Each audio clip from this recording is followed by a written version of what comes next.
رؤوف الرحیم، آسمان والے شہنشاہ کو بھول گئے ہو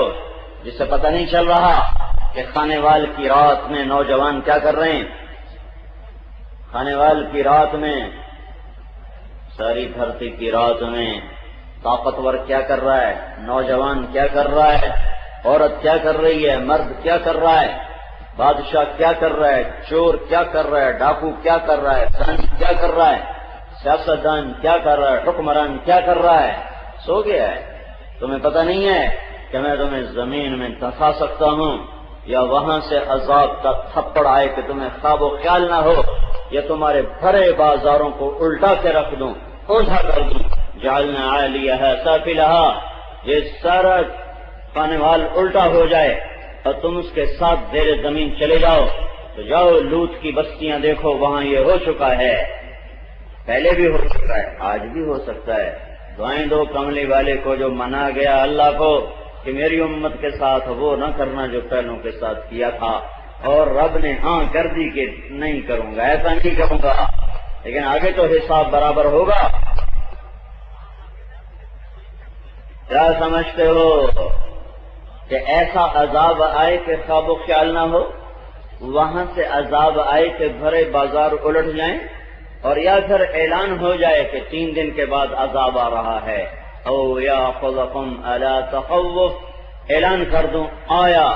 بچنا ہے تو بچ کے دکھاؤ، بھاگنا ہے تو بھاگ کے دکھاؤ، چھپنا ہے تو چھپ کے دکھاؤ، لڑنا ہے تو لڑ کے دکھاؤ۔ اگر یہ سب کچھ نہ کر سکو، تو کبھی نہیں کر سکتے، تو واپس آؤ اللہ کی طرف، لوٹو اپنے اللہ کی طرف۔ یہ گھنگرو کی چھنکار اور یہ ننگے بدن اور یہ جگہ جگہ شراب کی محفلیں اور ناچ گانے کی محفلیں، یہ زمین میں سوراخ کر دیں، پہاڑوں کو لرزا دیں، آسمان کو، چھت کو لیراں کر کے رکھ دیں، اگر میرا اللہ زمین آسمان کو تھام نہ لے اور کائنات کی لگام کو اپنے ہاتھ میں نہ رکھا ہوتا، تو یہ ایسے غلیظ گناہ ہیں، ایسی بے حیائی کے کام ہیں کہ زمین پھٹتی، پہاڑ لرزتے، آسمان کپ کپاتا، سمندروں میں آگ لگ جاتی، سارے گلشن ویران ہو جاتے، کائنات صحرا بن جاتی۔ پر میرے اللہ نے دنیا کو جزا سزا کی جگہ نہیں بنایا، یہ امتحان کی جگہ ہے۔ یہاں وہ نہ سویا ہے نہ غافل ہے،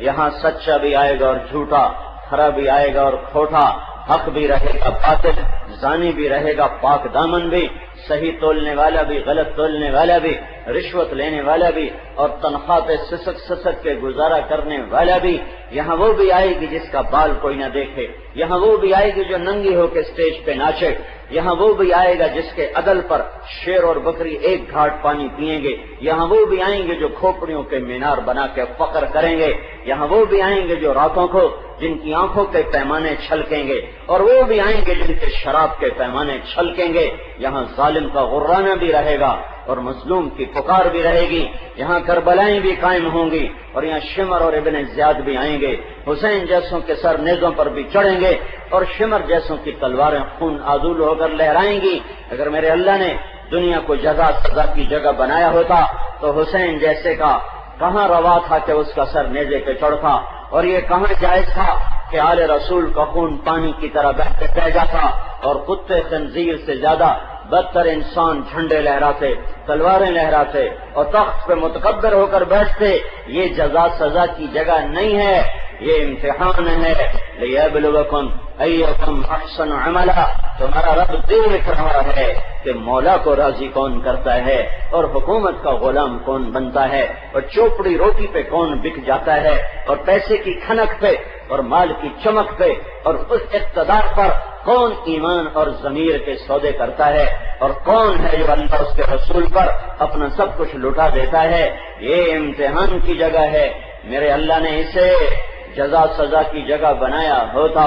تو یحییٰ علیہ السلام جیسا نبی اس کا سر قلم نہ ہوتا، زکریا علیہ السلام جیسا نبی آرے سے چیر نہ دیا جاتا، اور 2 جہان کا سردار محمد الرسول اللہ صلی اللہ علیہ وسلم وہ طائف میں پتھر نہ کھاتا اور احد میں دانت نہ توڑواتا اور پیٹ پہ 2 پتھر باندھ کے رات نہ گزارتا، اور ساری رات تڑپ کے رات گزر رہی ہے، نیند نہیں آ رہی ہے، اور آخر میں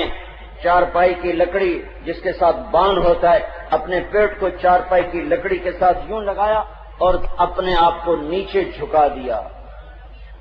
یوں جھک گئے۔ اما عائشہ اٹھ کے بیٹھ گئیں، یا رسول اللہ کیا ہوا؟ کہ عائشہ بھوک کی شدت ہے، تو پیٹ کو آسرا دے رہا ہوں، پیٹ کو سہارا دے رہا ہوں، بھوک کی شدت ہے، برداشت سے باہر ہے۔ تو حضرت عائشہ رونے لگیں، یا رسول اللہ آپ اللہ سے مانگ کیوں نہیں لیتے؟ کہ نہیں عائشہ کبھی نہیں مانگوں گا، مجھ سے پہلے میرے بھائی جتنے نبی آئے بھوکے چلے گئے، فقر کو لباس بنا کے چلے گئے، میں بھی یہی راستہ اختیار کروں گا، میں دنیا میں فراخی نہیں مانگوں گا، کل کو امت تانا نہ دے کہ اپنے مزے کیے ہمیں بھوک میں رکھا۔ اے ہے چلو اپنے دکھ تو تھے ہی، اپنے دکھ تو تھے ہی، اپنی اولاد کے لیے بھی سکھ نہ مانگا، یہ عجب دعا مانگ کر گیا ہے اللہ کا رسول۔ ساری امت کو روکا، ساری امت کو منع فرمایا، امتحان نہ مانگنا، تنگی نہ مانگنا، فراخی مانگنا، بلکہ ایک صحابی ساری دنیا کے ابدال قطب ایک صحابی کے بدن کے ٹوٹے بال کے برابر نہیں، وہ دعا کر رہے تھے اللہم صبرنی، یا اللہ مجھے صبر دے، تو آپ پیچھے سے گزرے اور ایک لات ہماری زور سے اس کی کمر پہ، اور فرمایا سألت اللہ البلا، اللہ سے امتحان مانگ رہا ہے، پھر دے سکے گا، پھر پورا اتر سکے گا۔ صحابی اس کی دعا بدلوائی کہ مت مانگ اللہ مجھے صبر دے، مت مانگ اللہ مجھے صبر دے۔ کیا مطلب؟ بھائی صبر کب آئے گا؟ جب امتحان آئے گا۔ تو فرمایا مانگ اپنے اللہ سے اللہم آتنی فی الدنیا حسنہ وفی الآخرۃ حسنہ وقنی عذاب النار، اللہ میری دنیا بھی اچھی کر، میری آخرت بھی اچھی کر، مجھے جہنم سے نجات دے۔ یہ صحابی کو دعا یاد کروا رہے ہیں، اور اللہ کے نبی نے فرمایا سب سے بہترین دعا جو اللہ نے ہمیں سکھائی ہے، سب سے اعلیٰ دعا جو اللہ نے ہمیں سکھائی ہے، وہ ہے ربنا آتنا فی الدنیا حسنہ وفی الآخرۃ حسنہ وقنا عذاب النار۔ یہ سب کچھ ایک طرف، اور اپنے نبی کی، اپنی اولاد کے بارے میں دعا سنو، اللہم اجعل رزق آل محمد قوتا، اے اللہ آل محمد کی روزی تھوڑی کر دے۔ تم مانگ سکتے ہو یہ دعا، اور مانگنی بھی